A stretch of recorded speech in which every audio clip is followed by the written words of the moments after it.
J'ai franchi le seuil de ma porte d'entrée après une nouvelle journée de 12 heures passées à couler des fondations en béton, m'attendant à entendre les rires de mes enfants résonner dans notre petite maison de plain-pied. Au lieu de cela, le silence m'a accueilli comme un salon funéraire. J'ai monté les escaliers et j'ai trouvé ma fille de 8 ans, Emma, et mon fils de 6 ans, Jake, blottis l'un contre l'autre sur le lit d'Emma, les larmes coulant sur leur visage. « Papa » a murmuré Emma entre deux sanglots. « Tante Gloria nous a dit que tu n'avais jamais rien réussi dans la vie et que nous ne devions pas grandir pour te ressembler parce que tu faisais honte à toute la famille Henderson. » Mon cœur s'est brisé quand Jake a levé ses yeux bleus innocents, demandant si j'étais vraiment un échec. J'ai serré les deux enfants dans mes bras, sentant leur petit corps trembler contre ma poitrine tandis qu'ils sanglotaient. Les mots que Gloria leur avait dit entaillaient plus profondément que n'importe quelle blessure physique n'aurait pu le faire. La voix d'Emma s'est brisée alors qu'elle continuait. Elle a dit, « Tu as gâché ta vie. » Et que l'oncle Harold était un vrai succès parce qu'il portait des costumes et avait un bureau en centre-ville. Après ce qui a semblé être des heures à les rassurer, à leur expliquer que parfois les adultes disent des choses blessantes quand ils sont malheureux dans leur propre vie, j'ai finalement réussi à les installer au lit avec des histoires supplémentaires et des promesses que tout irait bien. Mais alors que j'étais assis seul dans mon bureau à la maison ensuite, fixant les ombres projetées par ma lampe de bureau, je savais que quelque chose de fondamental avait changé. Gloria Henderson, la sœur de mon défunt père, avait franchi une limite qui ne pouvait jamais être infranchissable. Pendant 15 ans, depuis que j'avais abandonné l'université pour travailler dans la construction après la crise cardiaque soudaine de papa, Gloria s'était donnée pour mission de rappeler à tout le monde lors des réunions de famille que j'avais gâché mon potentiel.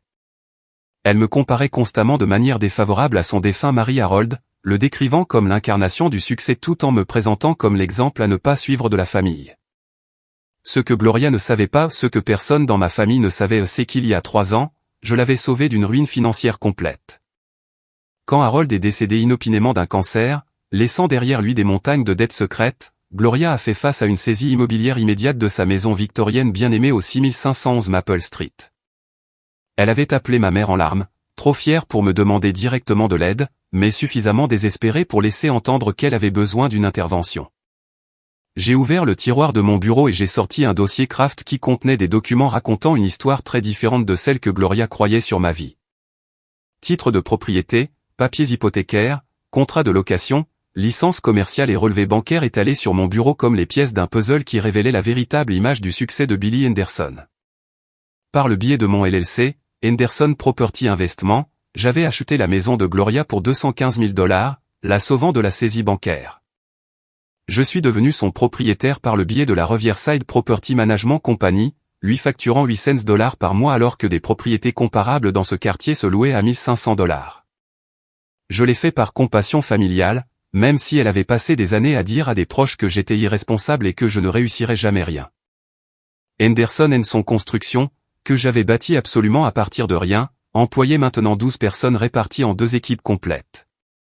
Commençant comme ouvrier journalier à 18 ans, j'ai obtenu ma licence d'entrepreneur par des cours du soir tout en travaillant 60 heures par semaine. Mon entreprise était spécialisée dans les fondations commerciales et la construction résidentielle, générant des revenus annuels qui dépassaient ce qu'Harold avait jamais gagné pendant ses meilleures années à vendre des assurances. Je possédais 4 propriétés locatives dans le comté de Monroe, j'avais obtenu des contrats pour les 18 prochains mois et j'entretenais des relations commerciales avec tous les grands promoteurs de la région. Mon style de vie modeste, conduisant un pick-up Ford vieux de 15 ans et portant les mêmes vêtements de travail, que je coule du béton ou que je rencontre des architectes, était un choix délibéré. Le succès pour moi signifiait construire quelque chose de solide qui durerait, non pas impressionner les gens avec des démonstrations ostentatoires de richesse. Mais Gloria venait d'attaquer mes enfants, les faisant douter de la valeur de leur père alors qu'elle était assise dans le salon de la maison que je possédais. L'ironie était dévastatrice, mais les dommages causés à Emma et Jake étaient impardonnables. J'ai pris mon téléphone et j'ai composé le numéro de Tom Morrison, mon gestionnaire immobilier chez Riverside Property Management. L'appel est allé directement sur la messagerie vocale, alors j'ai laissé un message qui allait tout changer. Tom, c'est Billy Henderson. Dès lundi matin, j'ai besoin que tu prépares un avis de non-renouvellement pour la locataire du 6511 Maple Street. Gloria Henderson. Préavis de 60 jours tel que requis par la loi de l'État. Aucune exception. Le samedi après-midi a eu lieu le barbecue annuel de la famille Henderson, une tradition qui tournait entre les différentes maisons des proches tout au long de l'été. Le rassemblement de cette année était organisé chez Gloria, sur Maple Street, et l'ironie amère ne m'a pas échappé lorsque j'ai garé mon pick-up usé dans l'allée de ma propre propriété. Sarah m'a serré la main alors que nous montions les marches avec Emma et Jack. « Tu te souviens pourquoi nous sommes ici ?» a-t-elle murmuré, pour que les enfants voient leur famille élargie, pas pour le drame de Gloria. La maison bourdonnait d'une énergie familière alors que 3 générations de Henderson remplissaient chaque pièce. Oncle Robert s'occupait du barbecue sur la terrasse arrière pendant que ma cousine Jennifer aidait à disposer les plats couverts sur le comptoir de la cuisine. Ma mère âgée était assise dans le salon avec ma grand-mère. Les 2 femmes profitaient de cette rare occasion de voir toute leur famille réunie sous un même toit. L'odeur de la sauce barbecue mélangée à l'arôme du célèbre pain de maïs de tante Margaret, créant le genre de confort que seuls les rassemblements de famille peuvent offrir. Pendant exactement 10 minutes, tout a semblé merveilleusement normal. Puis Gloria est apparue à mes côtés près de la table de rafraîchissement, ses cheveux argentés parfaitement coiffés et sa robe florale bleue repassée sans une seule ride. Elle s'est positionnée stratégiquement de manière à ce que sa voix porte sur tout le salon principal, assurant une audience maximale pour la performance qu'elle avait prévue. « Billy, je crois qu'il est temps que quelqu'un ait une conversation honnête avec toi sur l'importance de donner des exemples appropriés aux enfants », a-t-elle annoncé assez fort pour faire cesser les conversations dans toute la pièce. Certaines personnes ne semblent jamais apprendre l'importance de prendre de réelles responsabilités dans leur choix de vie. Oncle Robert a levé les yeux de sa conversation avec mon cousin Marc, posant sa bouteille de bière avec une expression perplexe. Tante Margaret a fait une pause au milieu de la découpe de son pain de maïs, le couteau suspendu en l'air. Même les enfants jouant dans le coin se sont tournés pour écouter, sentant la tension qui avait soudainement rempli la pièce. Gloria a sorti son smartphone et a commencé à montrer des photos à quiconque se trouvait à portée de vue. C'était le bureau d'angle d'Harold au centre-ville, sur State Street.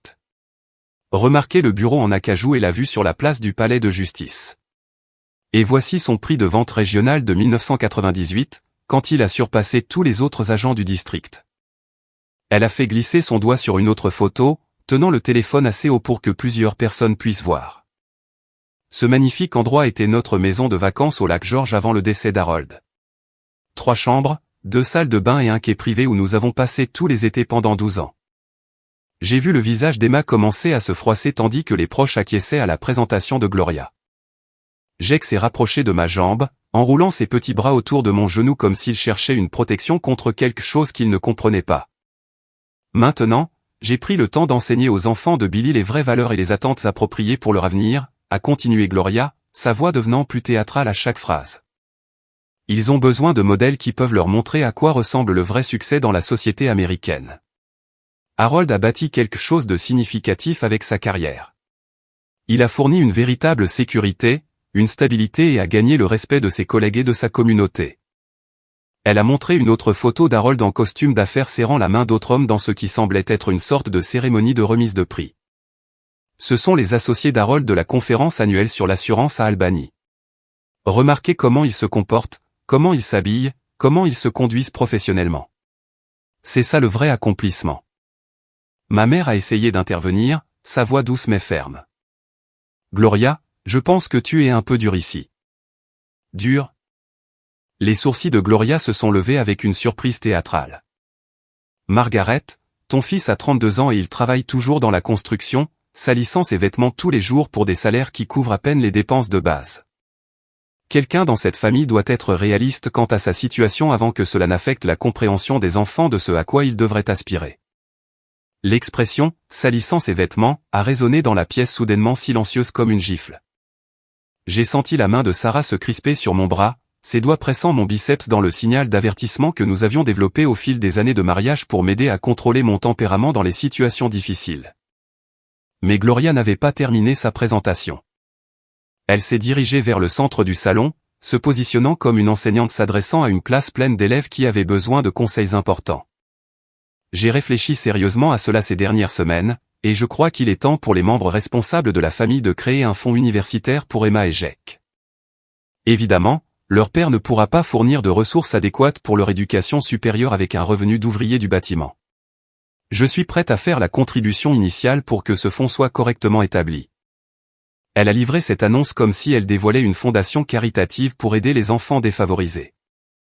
L'implication n'aurait pu être plus claire, Billy Henderson était incapable de subvenir aux besoins futurs de ses propres enfants, et des membres de la famille plus performants devaient intervenir pour compenser ses échecs. Je me suis excusé pour aller aux toilettes où je me suis tenu, agrippant le comptoir en marbre et fixant mon reflet dans le miroir au-dessus de l'évier de Gloria. Mes mains calleuses, preuve de 15 ans passés à construire des fondations et à encadrer des maisons, tremblaient légèrement tandis que je luttais pour contrôler la rage qui montait dans ma poitrine. J'ai sorti mon téléphone et j'ai fait défiler jusqu'au numéro de Tom Morrison. Tom, c'est Billy Henderson. J'ai besoin que tu aies ces papiers de non-renouvellement prêts à être livrés dès mercredi matin. Gloria Henderson, 6511 Maple Street. Préavis de 60 jours exactement comme l'exige la loi de l'État. Une raison spécifique à citer pour le non-renouvellement, a demandé Tom professionnellement. Je me suis regardé à nouveau dans le miroir, voyant la mâchoire déterminée de mon père se refléter. Aucune raison requise. Le propriétaire a décidé de reprendre les lieux pour un usage personnel. Entendu. J'aurai tout préparé et livré mercredi avant 9 h du matin. J'ai raccroché et j'ai rejoint la fête où Gloria montrait maintenant à Emma et Jake plus de photos du bureau d'Harold, expliquant en détail comment le vrai succès pouvait être mesuré par la taille du bureau de quelqu'un et le prestige de son adresse professionnelle. Le sommeil m'a complètement abandonné cette nuit-là. Je suis resté au lit, écoutant la respiration régulière de Sarah, tandis que mon esprit brassait des questions qui me tracassaient depuis des années. Quelque chose dans les histoires de Gloria avait toujours semblé répété et artificiel, comme si elle récitait des lignes mémorisées d'une pièce de théâtre plutôt que de partager de véritables souvenirs. À 6 h du matin, j'ai renoncé au repos et j'ai fait du café dans notre petite cuisine. La maison était paisible à ses premières heures, Emma et Jake dormant encore et la lumière du matin commençant tout juste à filtrer à travers nos rideaux. Mais mon esprit travaillait déjà, élaborant un plan pour découvrir la vérité sur le soi-disant succès commercial d'Harold. À 7 h pile, j'ai appelé Marcus Williams, mon comptable et ami de longue date, qui entretenait de vastes relations dans toute la communauté d'affaires locale. Marcus m'avait aidé à naviguer dans les complexités financières de la construction de mon entreprise et son réseau comprenait des banquiers, des agents d'assurance, des professionnels de l'immobilier et des propriétaires d'entreprises dans tout le comté de Monroe. Marcus, j'ai besoin que tu m'aides à faire des recherches sur quelqu'un. Harold Henderson aurait dirigé une entreprise d'assurance prospère jusqu'à sa mort il y a 3 ans. Ma tante parle de lui comme s'il était une sorte de leader régional des affaires. Harold Henderson, a répété Marcus pensivement. Donne-moi jusqu'à cet après-midi. Je vais passer quelques appels et voir ce que je peux déterrer par les canaux officiels. J'ai passé la matinée sur un chantier, supervisant mon équipe pendant qu'il coulait les fondations d'un nouveau complexe de bureaux médicaux. Le rythme familier du travail de construction m'aidait habituellement à me vider la tête. Mais aujourd'hui, je me suis retrouvé distrait, vérifiant mon téléphone toutes les quelques minutes pour l'appel de Marcus. Lorsque mon téléphone a finalement sonné à 14 h 30 cet après-midi-là, la voix de Marcus portait une gravité qui m'a immédiatement mis en alerte. Billy, tu dois trouver un endroit privé pour t'asseoir pour cette conversation. J'étais debout à côté de mon camion sur le parking du complexe médical, alors je suis monté dans la cabine et j'ai fermé la porte. Que as-tu trouvé? L'entreprise d'Harold Henderson a fait faillite complète 2 ans avant sa mort. Il avait vécu avec des cartes de crédit et des prêts personnels pendant les 4 dernières années de sa vie, accumulant des dettes massives tout en cachant son effondrement financier à sa femme. La maison de vacances dont Gloria montre des photos, c'était un temps partagé qu'ils ont perdu lors d'une saisie immobilière en 2019. Ces prix commerciaux dont elle est si fière? J'ai trouvé des documents montrant qu'Harold a perdu plus de 20 000 $ dans ce qui était essentiellement une combine pyramidale déguisée en programme de développement professionnel. Mes mains se sont crispées sur le volant alors que les implications commençaient à s'installer. Et son bureau du centre-ville. Un espace de travail partagé qu'il louait mois par mois. Il ne l'a jamais possédé, n'a jamais employé personne, n'a jamais bâti de clientèle substantielle. Billy, cet homme se noyait financièrement des années avant que le cancer ne le tue. Quand il est mort, il a laissé Gloria avec rien d'autre que des dettes et une maison qui était déjà en pleine procédure de saisie. Je suis resté assis, sidéré, fixant de l'autre côté du parking mon équipe de construction qui travaillait efficacement pour achever la coulée des fondations. C'étaient des hommes honnêtes faisant un travail honnête, construisant quelque chose de réel et de permanent qui servirait la communauté pendant des décennies. Marcus, il y a autre chose que je dois savoir. As-tu entendu parler de Gloria répandant des rumeurs sur moi ou mon entreprise? En fait, oui. J'espérais que tu poserais la question, car cela me préoccupe depuis des mois. Elle a appelé des propriétaires d'entreprises en ville, se présentant comme un membre de ta famille inquiet, et suggérant aux gens de faire preuve de prudence en faisant affaire avec toi. Quel genre de choses disait-elle?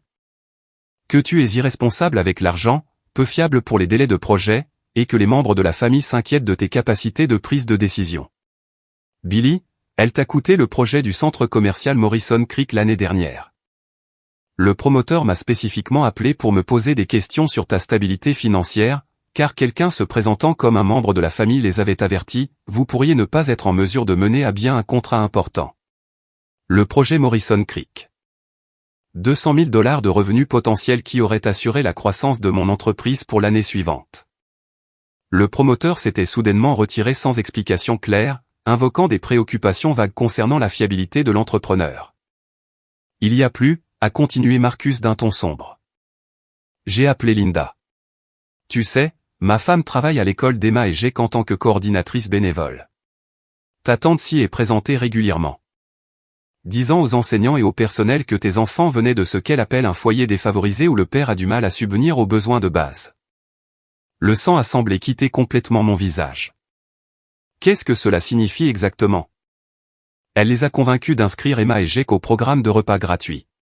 Elle les a inscrits à la collecte de sacs à dos caritatifs, où les entreprises locales donnent des fournitures scolaires aux familles à faible revenu.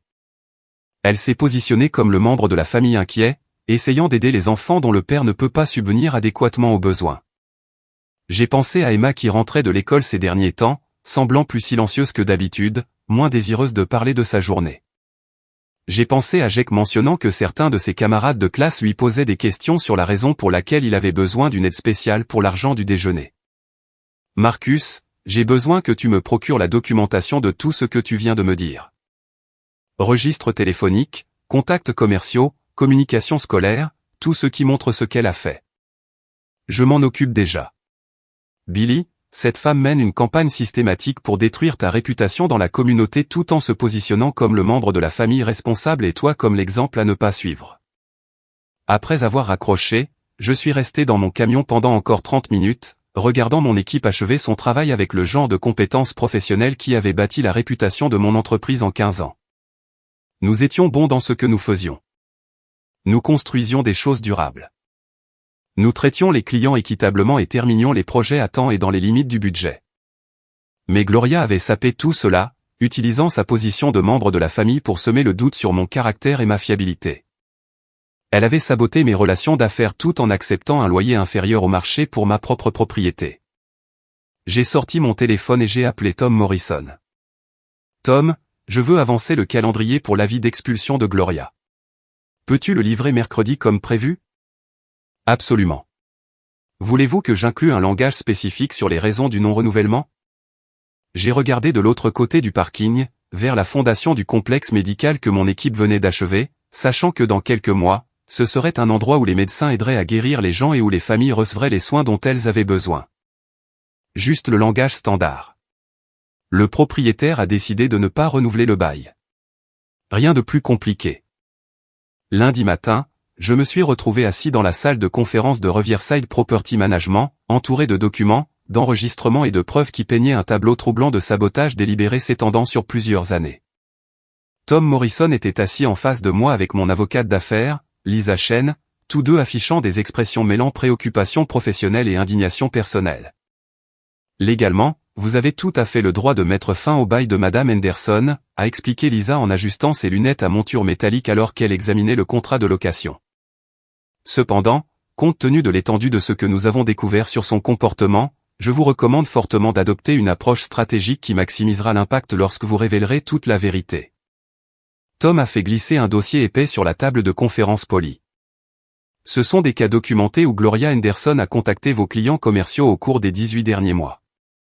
Elle s'est fait passer pour un membre de la famille inquiet et les a avertis de problèmes potentiels avec Henderson & Sons Construction. J'ai ouvert le dossier et j'ai senti mon estomac se nouer. Des enregistrements téléphoniques, des captures d'écran de mai, des conversations enregistrées et des plaintes écrites. Pas seulement le projet Morrison Creek que je connaissais, mais 5 autres contrats importants qui s'étaient mystérieusement évaporés après des réunions initiales positives. Cet enregistrement provient de Brian Murphy de Murphy Développement, a poursuivi Lisa en lançant la lecture sur son ordinateur portable. Madame Henderson l'a appelé le printemps dernier lorsque vous faisiez une offre pour leur projet de complexe commercial. La voix de Gloria s'est clairement fait entendre par les haut-parleurs. Monsieur Murphy, c'est Gloria Henderson qui appelle au sujet de l'entreprise de construction de mon neveu. Je voulais vous avertir que Billy a eu quelques problèmes personnels qui pourraient affecter sa capacité à mener à bien de grands projets de manière fiable. Les membres de la famille ont remarqué des changements dans sa prise de décision et s'inquiétaient de sa gestion financière. Mes mains se sont crispées en point alors que j'écoutais sa destruction systématique de ma réputation professionnelle.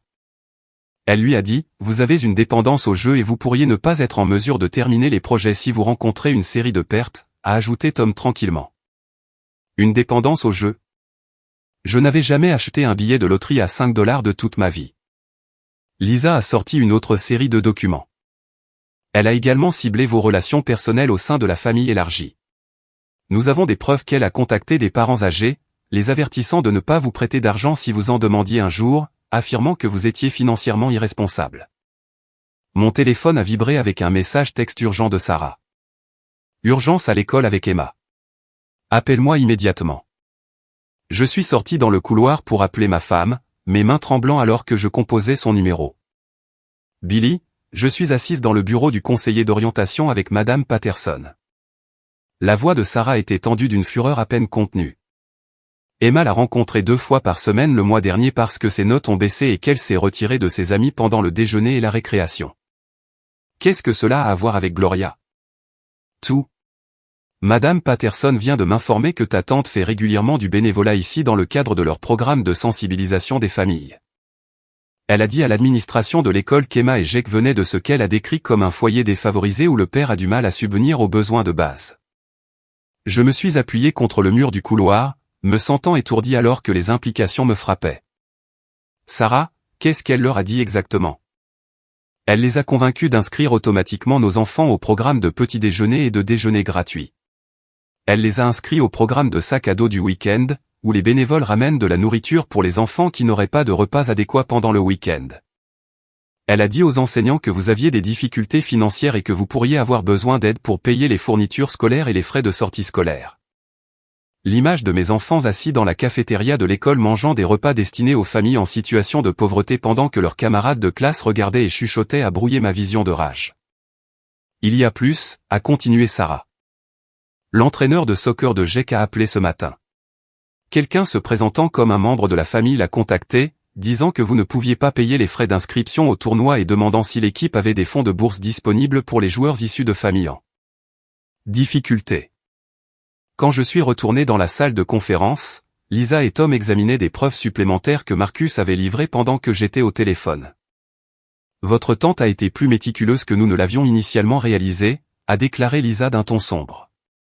Elle a contacté la banque où vous avez vos comptes professionnels, exprimant des préoccupations familiales concernant votre gestion financière. Elle a appelé l'ordre professionnel de l'État pour se renseigner sur le dépôt d'une plainte concernant votre conduite professionnelle, bien qu'elle n'ait jamais réellement soumis quoi que ce soit de formel. Tom a sorti un document juridique qui m'a glacé le sang. Ceci est une copie de la révision du testament de votre grand-mère d'il y a 6 mois. La signature du témoin montre que Gloria Henderson était présente lorsque votre grand-mère vous a retiré en tant que bénéficiaire. J'ai fixé l'écriture tremblante de ma grand-mère, reconnaissant le document qui m'avait troublé quand elle avait mentionné changer sa planification successorale à Noël dernier. Elle avait semblé embarrassée par le sujet et avait rapidement changé de conversation quand j'avais demandé des détails. Elle a convaincu une femme de 87 ans que son petit-fils était trop financièrement irresponsable pour gérer un héritage, ai-je dit doucement, plus à moi-même qu'aux autres. Billy, a dit Lisa, sérieusement, cela va bien au-delà d'un simple drame familial. Madame Henderson a mené une campagne coordonnée pour détruire systématiquement votre réputation professionnelle, vos relations familiales et le bien-être émotionnel de vos enfants. Les dommages qu'elle a causés pourraient facilement valoir des centaines de milliers de dollars en revenus perdus et en détresse émotionnelle. J'ai pensé à Emma qui me demandait la semaine dernière si nous étions pauvres parce que certaines de ses amies chuchotaient qu'elle recevait une aide spéciale à l'école. J'ai pensé à la confusion de Jake lorsque son entraîneur de football l'avait approché avec des offres d'aide financière pour l'équipement que sa famille pouvait facilement se permettre. Quelles sont mes options? Tom s'est penché en avant. Vous pourriez simplement l'expulser et couper tout contact, la laissant découvrir que vous êtes propriétaire de la maison lorsqu'elle recevra les papiers. Ou vous pourriez orchestrer une révélation plus complète qui exposerait tout ce qu'elle a fait et la forcerait à faire face aux conséquences publiquement. J'ai regardé par la fenêtre de la salle de conférence, vers la rue animée en bas, observant des gens normaux vaquer à leur vie normale tandis que ma famille faisait face aux conséquences d'années de sabotage délibéré. Je veux organiser une réunion de famille pour ce dimanche. Chaque membre de la famille Henderson qui était à ce barbecue doit être là. Et je veux que Gloria reçoive son avis d'expulsion mercredi matin, lui donnant exactement 4 jours pour paniquer et passer des appels téléphoniques avant qu'elle ne doive faire face à tout le monde en même temps. Lisa et Tom ont échangé des regards significatifs. « Êtes-vous sûr de vouloir aller à l'attaque frontale avec ça ?» a demandé Tom. J'ai pensé à mes enfants pleurant dans leur chambre, demandant si leur papa était vraiment un échec alors qu'ils étaient assis dans la maison que leur papa possédait. Elle est allée à l'attaque frontale la première. Je ne fais que riposter. Mercredi matin est arrivé clair et froid, avec du givre recouvrant l'herbe et des feuilles d'automne crissant sous les pieds.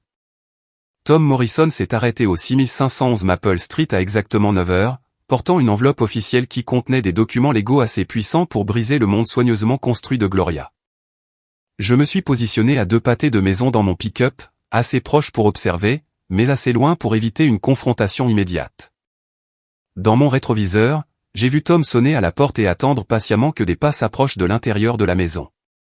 Gloria a ouvert la porte, vêtue de sa robe de chambre éponge rose et de ses pantoufles assorties, ses cheveux argentés toujours enveloppés dans des bigoudis en mousse de la veille. Même de mon point de vue lointain, j'ai pu voir sa confusion se transformer en choc alors que Tom lui remettait la lettre recommandée et lui en expliquait le contenu. Mon téléphone a commencé à sonner dans les 5 minutes. Tom a répondu professionnellement, Riverside Property Management, ici Tom Morrison. Ici Gloria Henderson du 6511 Maple Street. Et il y a eu une sorte de terrible erreur avec cet avis d'expulsion. Il indique William Henderson comme propriétaire, mais c'est complètement impossible. Il n'y a pas d'erreur, Madame Henderson. Monsieur William Henderson a acheté la propriété il y a 3 ans par l'intermédiaire de Henderson Property Investment LLC et a décidé de ne pas renouveler votre contrat de location. Vous avez 60 jours pour quitter les lieux comme l'exige la loi de l'État de New York. Mais William Henderson est mon neveu, Billy, et ce n'est qu'un ouvrier du bâtiment qui n'a jamais terminé l'université. Il ne pourrait pas posséder de propriété, surtout pas cette maison. Quelqu'un a manifestement commis une fraude ou un vol d'identité. La voix de Tom est restée calme et professionnelle. Je peux vous assurer que toute la documentation est entièrement légitime et dûment déposée au bureau du greffier du comté de Monroe. Si vous avez des questions sur les détails de la propriété, vous êtes libre de consulter les registres publics vous-même. La ligne téléphonique est restée silencieuse pendant plusieurs longues secondes avant que la voix de Gloria ne revienne, plus aiguë et de plus en plus frénétique. C'est absolument ridicule. Billy Henderson est un raté qui n'a jamais rien réussi de significatif de toute sa vie. Il n'aurait pas les moyens d'acheter un vélo, encore moins une maison. J'appelle la police immédiatement pour signaler une fraude et un vol d'identité. Après qu'elle ait raccroché, Tom m'a rappelé pour me donner des nouvelles. Elle ne prend pas bien la nouvelle. Je m'attends à ce que vous ayez de ces nouvelles sous peu. Je n'ai pas eu à attendre longtemps. 25 minutes plus tard, la berline bleue de Gloria est arrivée en crissant sur le parking de mon chantier actuel, où mon équipe coulait les fondations d'un nouveau complexe de cabinets dentaires. Elle s'est garée sans crier gare sur 2 places et a traversé la zone de construction en trombe avec ses talons hauts et sa tenue de mercredi matin, totalement inappropriée pour une zone de travail active. Billy Henderson, tu arrêtes immédiatement cette mascarade ridicule, a-t-elle crié, agitant l'avis d'expulsion au-dessus de sa tête comme une preuve dans un drame judiciaire. Toute mon équipe a arrêté de travailler et s'est rassemblée, curieuse du remue-ménage inattendu. Danny Rodriguez, mon chef d'équipe, s'est rapproché avec une expression inquiète, prêt à intervenir si la situation dégénérait au-delà de la confrontation verbale. Quelle mascarade, tante Gloria, ai-je demandé calmement, posant mon presse-papier et m'approchant d'elle. Ce faux avis d'expulsion affirmant que tu es propriétaire de ma maison. Tu ne peux rien posséder, encore moins une propriété d'une valeur de plus de 200 000 $. Il doit s'agir d'une fraude, et je vais te faire arrêter pour falsification et vol d'identité. J'ai sorti mon smartphone et j'ai ouvert la galerie de photos montrant des images de son titre de propriété, des documents d'achat originaux, des relevés bancaires montrant le virement bancaire et mes papiers d'enregistrement de LLC. Mes ouvriers se sont penchés curieusement, réalisant soudainement que leur patron avait été bien plus prospère financièrement que ne le laissait entendre son modeste pick-up et ses vêtements de travail quotidiens. Le visage de Gloria a parcouru une série fascinante d'émotions alors qu'elle assimilait la preuve irréfutable. La confusion a fondu en incrédulité. L'incrédulité s'est transformée en reconnaissance et la reconnaissance a explosé en rage pure. « Ce n'est pas possible », a-t-elle murmuré, puis a crié. « Ce n'est pas possible. Tu n'es personne. Tu es un échec complet qui a abandonné l'école. » En fait, Madame Henderson, a interrompu Danny avec respect. Billy possède plusieurs propriétés dans le comté. Il a été bien trop modeste quant à son succès commercial. Henderson & Son est l'une des entreprises de construction les plus respectées de la région. Gloria s'est retournée pour fixer Danny, puis moi, puis l'écran du téléphone affichant des documents juridiques incontestables. « Mais comment est-ce possible ?» a-t-elle balbutié. « Tu travailles avec tes mains. Tu te salis. Tu conduis ce vieux pick-up. Le succès n'est pas toujours ce qu'il semble à la surface, Gloria. Certaines personnes bâtissent leur fortune discrètement au lieu de l'afficher. » Elle m'a arraché le téléphone des mains, étudiant les documents de plus près, zoomant sur les signatures et les sceaux officiels comme si elle pouvait trouver des preuves de falsification qui rétabliraient sa compréhension du monde. Lorsque la réalité a finalement pénétré complètement, le désespoir a remplacé le déni. Si c'est vraiment vrai, alors tout le monde dans le quartier doit savoir quel genre de personne tu es vraiment, Billy Henderson, a-t-elle annoncé de façon dramatique. Si tu es vraiment propriétaire de ma maison, alors tous mes voisins devraient comprendre exactement ce que tu me fais. Elle a quitté le chantier et est retournée directement à Maple Street où elle a commencé à faire du porte-à-porte dans tout le quartier comme un candidat politique cherchant un soutien d'urgence. Je l'ai suivie à une distance discrète, me garant là où je pouvais observer le spectacle qui se déroulait. « S'il vous plaît, j'ai besoin de votre aide », je l'ai entendu dire à Janet Wilson, la directrice de banque à la retraite qui vivait dans la maison juste à côté de ma propriété. Billy Henderson essaie de me voler ma maison par une sorte de stratagème illégal. Il a falsifié des documents et j'ai besoin de témoins pour appeler la police avant qu'il ne détruise ma vie.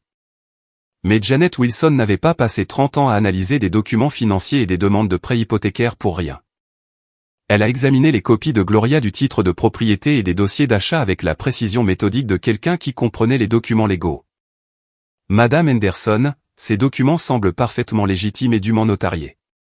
Monsieur Henderson a légalement acheté cette propriété il y a 3 ans, et selon ses relevés de location, il vous a facturé un loyer nettement inférieur au prix du marché. La voix de Gloria a monté vers l'hystérie. Mais c'est impossible. Il n'est personne. Il n'est qu'un ouvrier du bâtiment qui n'a jamais rien accompli. C'est à ce moment-là que les histoires du quartier ont commencé à émerger comme l'eau qui rompt une digue. Billy a réparé mon toit après cette tempête de verglas l'hiver dernier, a offert Madame Peterson d'en face. Il n'a pas voulu prendre un sou pour les matériaux ou la main-d'œuvre.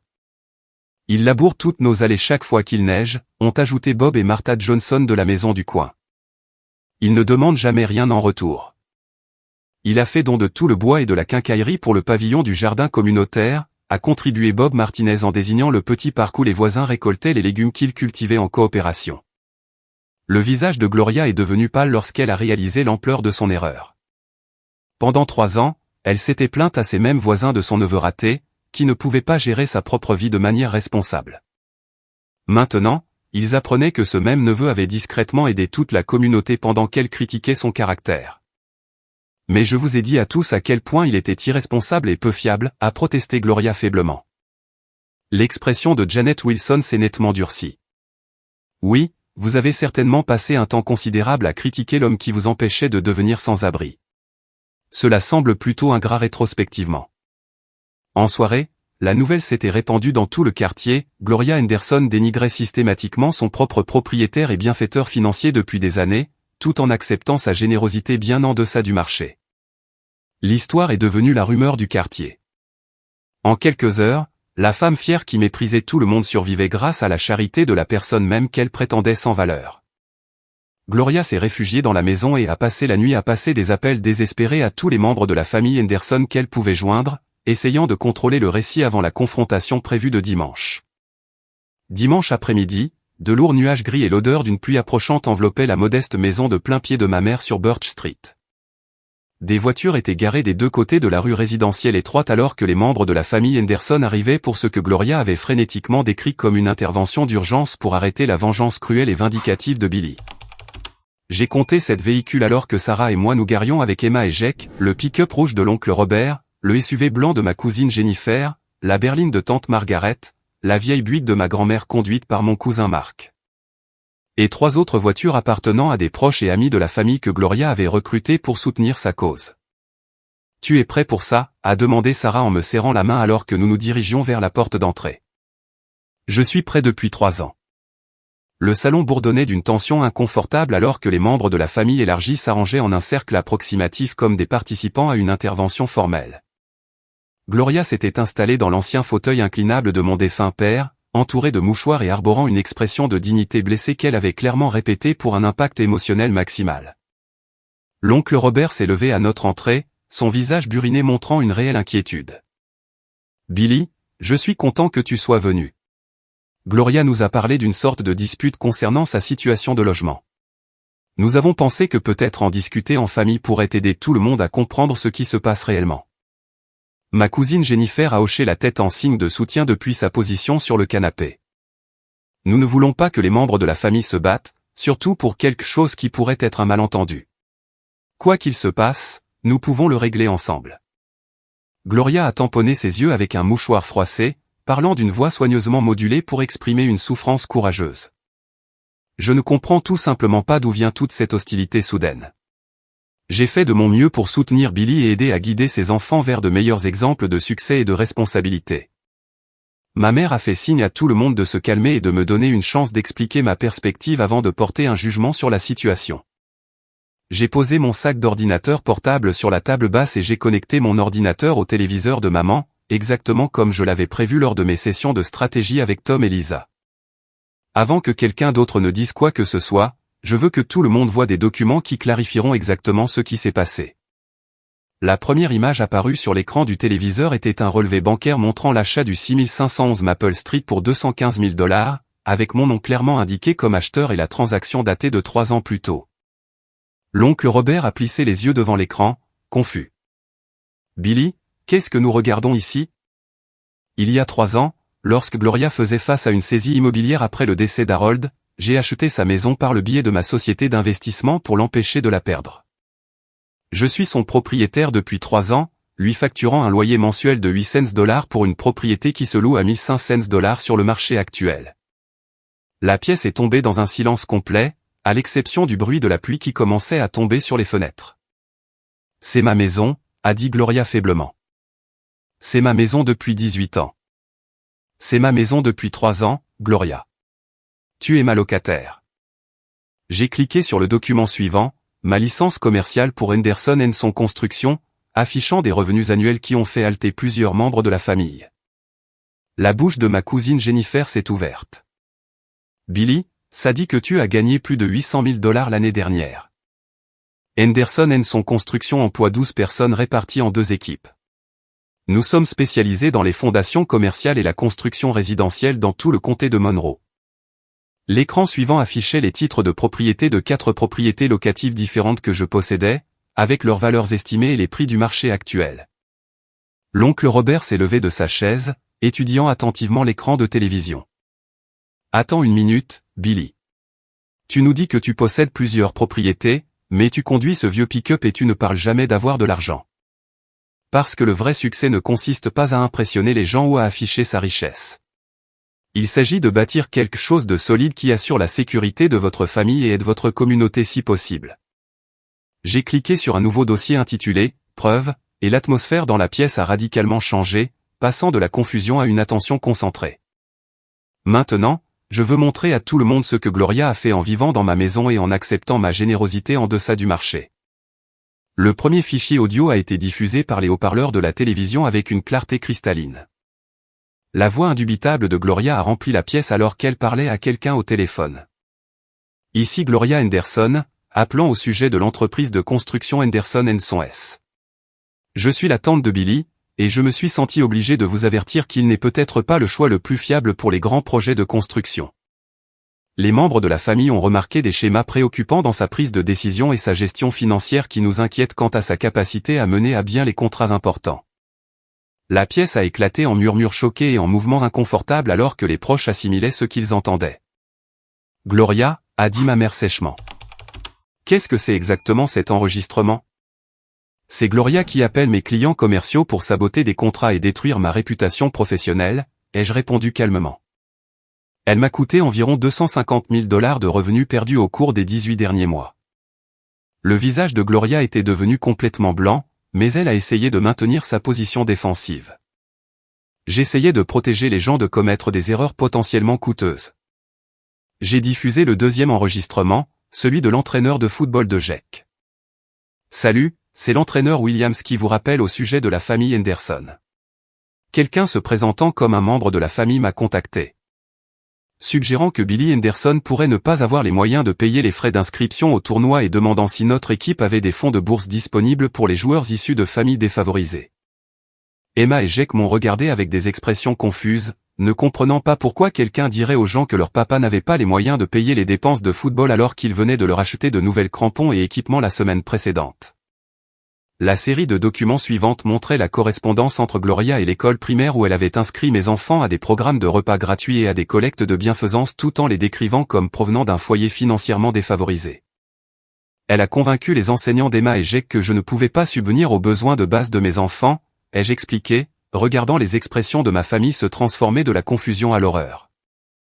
Mes enfants mangeaient des repas de charité et portaient des fournitures scolaires données pendant que leurs camarades de classe chuchotaient que leur famille avait besoin d'une aide spéciale. L'oncle Robert s'est levé brusquement de sa chaise, le visage rouge de colère. « Gloria, qu'est-ce que tu pensais, au nom de Dieu ?» Mais je n'avais pas encore fini. J'ai affiché des relevés bancaires révélant la situation financière réelle de Gloria, 3 mois de retard sur les paiements de voitures, 15 000 $ de dettes de carte de crédit et des prêts documentés auprès de 5 parents âgés différents. Elle a emprunté de l'argent à tante Margaret en lui disant que l'oncle Robert ne pouvait pas l'aider. Elle a emprunté à l'oncle Robert en affirmant que tante Margaret avait refusé. Elle a dit à chacun d'entre vous que les autres étaient incapables de l'aider et que j'avais refusé de soutenir ma propre famille alors que la vérité est qu'elle vivait dans ma maison pour la moitié du loyer. Grand-mère Henderson a parlé pour la première fois, sa voix tremblante d'âge et d'émotion. Billy, j'ai besoin de te demander quelque chose à propos des changements que j'ai apportés à mon testament le printemps dernier. J'ai affiché la dernière série de documents, des copies du testament original de ma grand-mère et la version révisée qui me retirait en tant que bénéficiaire, avec la signature de Gloria comme témoin des changements. Elle a convaincu notre grand-mère de 87 ans de me déshériter parce que j'étais censé être trop irresponsable pour gérer un héritage financier alors qu'elle vivait simultanément de ma charité et sabotait mes relations d'affaires. Ma grand-mère a commencé à pleurer doucement, ses petites mains tremblant alors qu'elle se couvrait le visage. « Oh, Billy, je suis tellement désolé. Elle m'a dit que tu avais des difficultés financières et qu'on ne pouvait pas te faire confiance pour prendre de bonnes décisions. Je pensais protéger les biens de la famille. » La pièce s'était complètement retournée contre Gloria, l'ampleur de sa tromperie étant devenue indéniable. L'oncle Robert s'est approché d'elle et s'est tenu au-dessus d'elle avec une expression de dégoût. « Gloria, je veux que tu m'expliques comment tu peux justifier un tel comportement. » Le calme soigneusement maintenu de Gloria a finalement cédé complètement. Elle s'est levée du fauteuil inclinable, le visage rougi par l'embarras et la fureur. « Parce que ce n'est pas juste, a-t-elle crié, sa voix résonnant sur les murs. Harold a travaillé toute sa vie, a construit ce que nous pensions être une carrière réussie, a gagné le respect de ses collègues, et qu'avons-nous eu à montrer quand il est mort? Rien. Absolument rien. Billy abandonne l'université, se salit les mains en travaillant dans la construction, et d'une manière ou d'une autre, il finit par posséder des propriétés et gérer une entreprise rentable. Où est la justice là-dedans? Alors, tu as décidé de le détruire, a dit l'oncle Robert doucement. J'ai décidé de dire la vérité sur ce à quoi devrait ressembler le vrai succès, a rétorqué Gloria. Le succès devrait être une question d'éducation et de respect professionnel, pas de se salir et de construire des choses avec ses mains. Ma cousine Jennifer a secoué la tête avec incrédulité. Gloria, tu as vécu dans sa maison. Il t'a empêché de tout perdre quand Harold est mort. Je ne savais pas que c'était sa maison, a protesté Gloria désespérément. Comment aurais-je pu savoir que quelqu'un comme Billy pouvait posséder une propriété?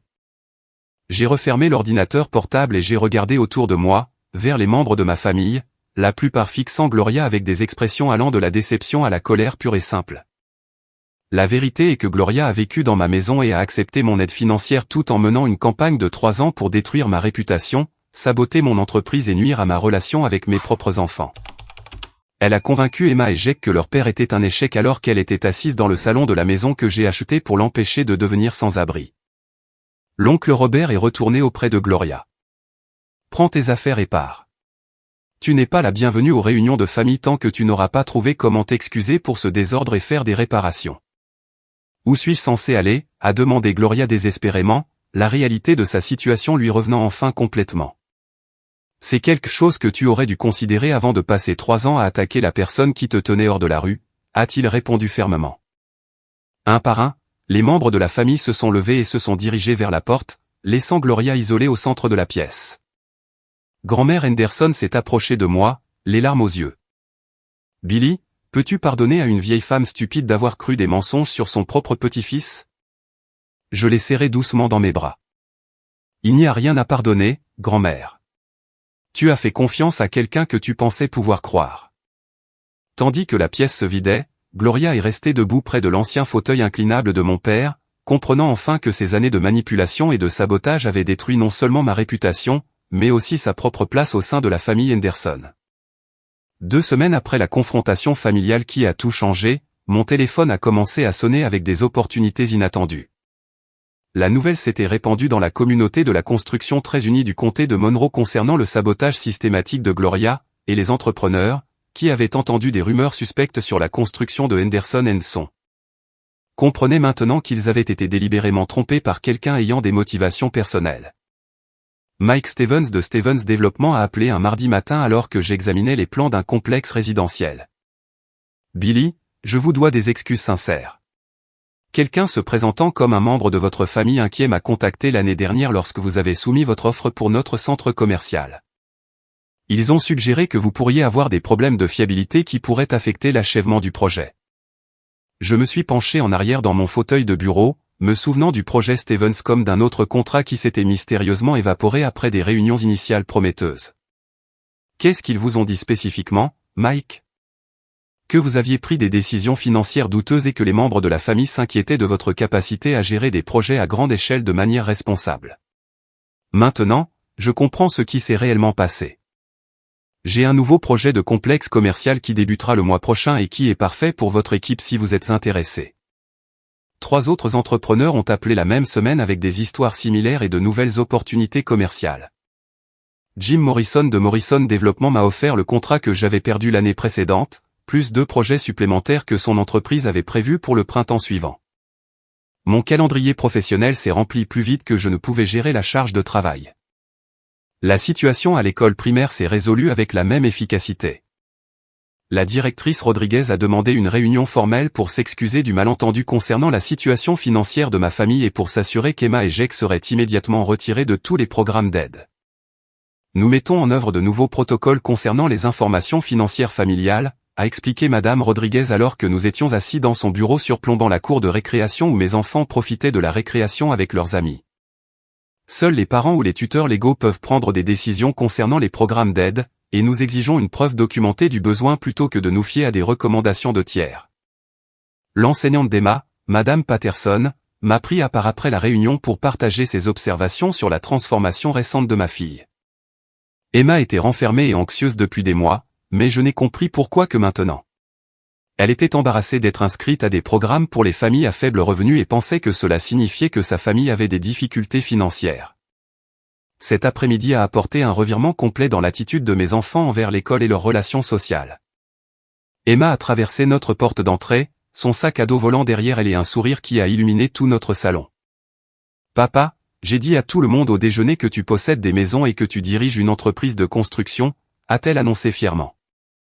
Le papa de Madison m'a demandé ton numéro de téléphone parce qu'il veut que tu leur construises une nouvelle terrasse pour leur jardin.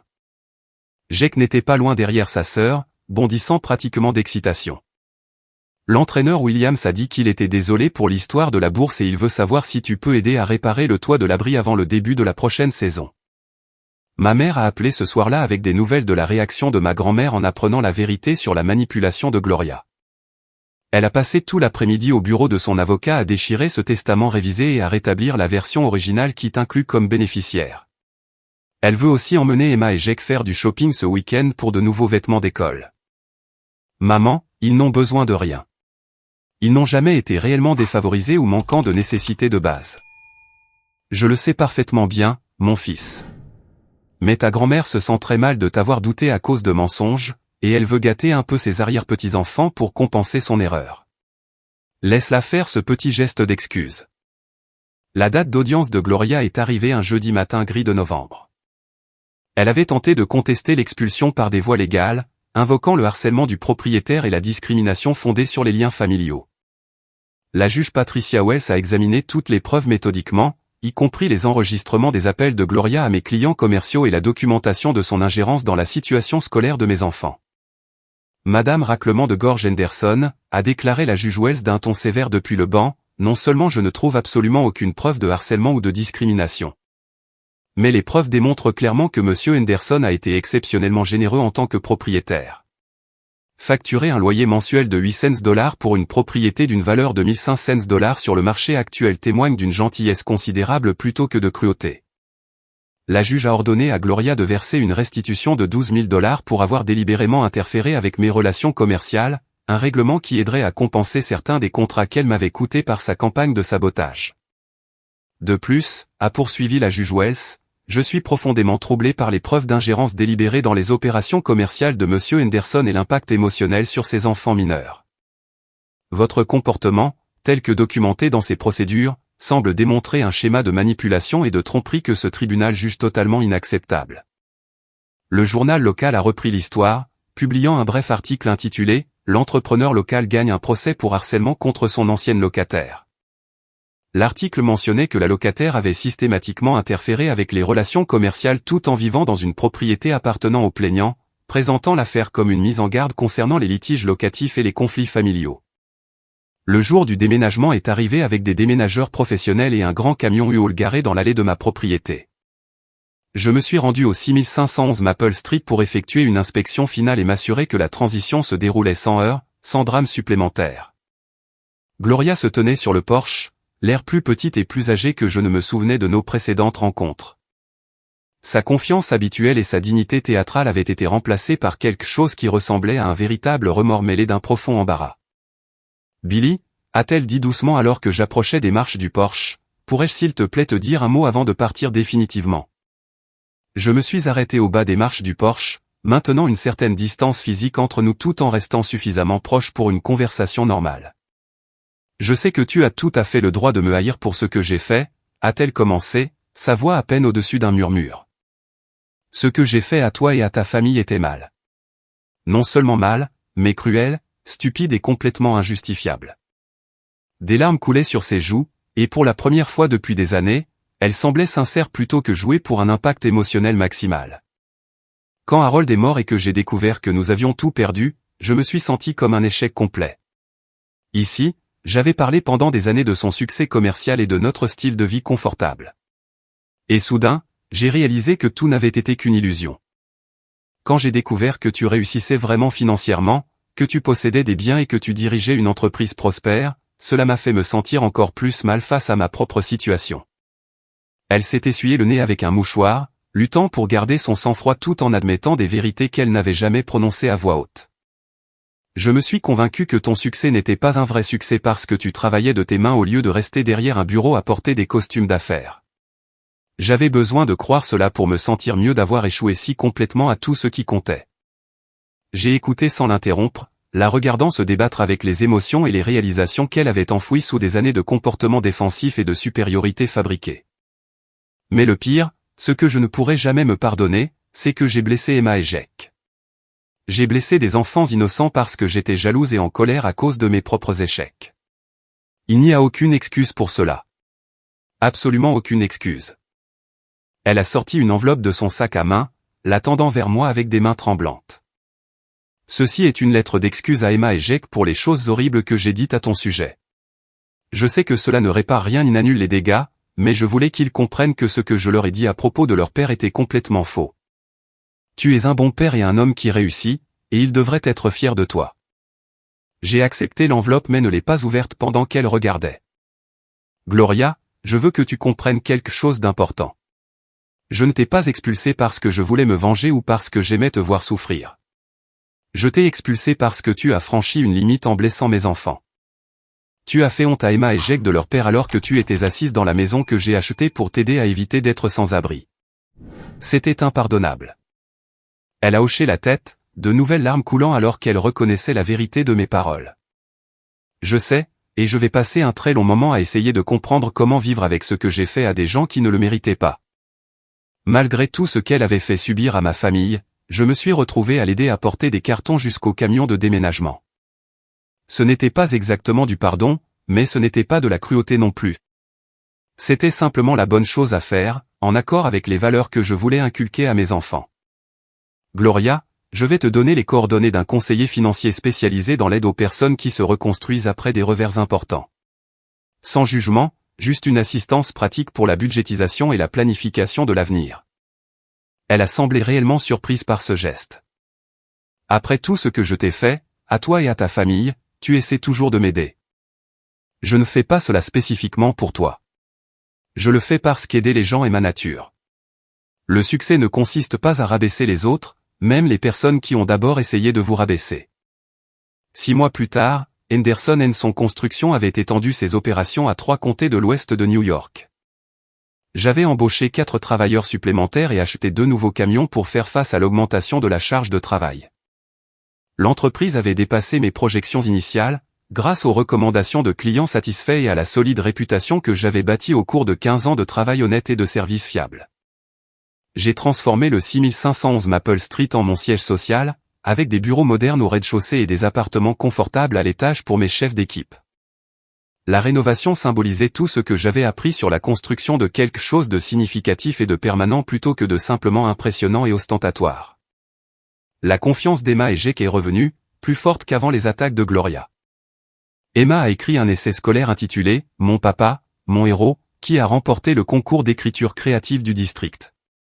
Dans son essai, elle décrivait comment elle avait appris que le vrai succès signifiait travailler dur, aider les gens de sa communauté et ne jamais abandonner ses rêves, même lorsque les autres ne les comprennent pas ou ne les apprécient pas. Jake a rejoint le comité de planification de la journée annuelle des carrières de l'école et a spécifiquement demandé que je vienne parler aux élèves de la construction et des métiers du bâtiment. 20 enfants se sont rassemblés autour de mon camion sur le parking de l'école pendant que je démontrais l'équipement d'arpentage et expliquais comment les bâtiments passent des plans architecturaux à la réalité achevée. Ton papa est trop cool, a dit l'un des camarades de classe de Jake après coup. Je veux apprendre à construire des maisons quand je serai grand. Le moment le plus significatif est survenu un samedi soir, à la fin du printemps. Je bordais Emma et Jake après une journée passée à pêcher au lac quand Emma m'a demandé de leur raconter une histoire avant de dormir. Quelle sorte d'histoire voudriez-vous entendre ce soir, ma chérie? Raconte-nous quand tu étais secrètement un homme à succès, mais que personne dans notre famille ne le savait, sauf nous, a-t-elle dit avec un gloussement. Oui, a ajouté Jake avec enthousiasme. Raconte-nous le jour où tante Gloria a découvert que sa maison était en fait ta maison depuis le début. C'est mon histoire préférée. Tandis que je leur racontais le jour où leur tante a appris que le succès prend de nombreuses formes différentes et que la réussite discrète importe souvent plus que l'accomplissement bruyant. J'ai réalisé que le comportement toxique de Gloria m'avait en fait appris quelque chose de précieux sur la différence entre la confiance authentique et l'insécurité défensive. La différence entre élever les gens et les rabaisser. La différence entre le vrai accomplissement et la simple performance du succès. Le plus important, j'ai appris que le vrai succès ne se mesure pas en impressionnant les autres ou en accumulant des symboles de statut et de richesse. Il se mesure par la sécurité et la stabilité que vous offrez à votre famille, le respect que vous gagnez par un travail honnête et des transactions équitables, et l'héritage que vous construisez en traitant les gens avec dignité, même lorsqu'ils ne vous rendent pas cette courtoisie. La vraie victoire n'était pas d'expulser Gloria ou d'exposer ses années de mensonges et de manipulation. La vraie victoire était qu'Emma et Jake apprennent que leur père était quelqu'un dont ils pouvaient être vraiment fiers, quelqu'un qui avait construit quelque chose de significatif tout en maintenant son intégrité et ses valeurs sous pression. Le succès, j'en suis venu à comprendre, est discret et constant plutôt que bruyant et exigeant. Il n'a pas besoin de s'annoncer ou de rabaisser les autres pour valider sa propre valeur. Il construit simplement une fondation solide à la fois, créant quelque chose qui perdurera longtemps après que les critiques et les sceptiques se soient tournés vers d'autres cibles.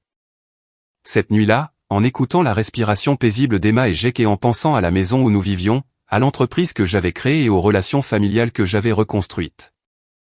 J'ai ressenti une profonde satisfaction qui n'avait rien à voir avec le fait de prouver quoi que ce soit à qui que ce soit d'autre. La satisfaction venait de savoir que j'avais construit quelque chose de significatif de mes propres mains et de ma propre détermination sans jamais perdre de vue ce qui importait vraiment, l'amour et le respect de mes enfants, la stabilité de ma famille. Et la connaissance que le succès gagné par un travail honnête et un caractère authentique durera toujours plus longtemps que le succès bâti sur la manipulation et le mensonge. Et cette réalisation, plus que tout titre de propriété ou contrat commercial, représentait le genre de richesse qui ne pouvait jamais être enlevé par des proches jaloux ou des circonstances changeantes. Avez-vous déjà eu affaire à un membre de votre famille qui a sapé vos réalisations ou vous a fait douter de votre propre valeur? Comment avez-vous géré la situation? Et qu'est-ce que cela vous a appris sur la différence entre le vrai succès et l'apparence du succès? J'aimerais beaucoup connaître vos réflexions et vos expériences dans les commentaires ci-dessous. Si cette histoire a résonné en vous, veuillez lui donner un j'aime pour aider d'autres personnes à la trouver. Abonnez-vous pour plus d'histoires sur la façon de surmonter les défis familiaux et de bâtir un véritable succès et partagez-la avec quelqu'un qui pourrait avoir besoin d'entendre que la détermination tranquille accomplit souvent plus que l'auto-promotion bruyante. Merci d'avoir écouté ce parcours et rappelez-vous que votre vraie valeur n'est pas déterminée par les opinions des autres mais par l'amour, l'intégrité et la persévérance que vous apportez à tout ce que vous construisez dans la vie.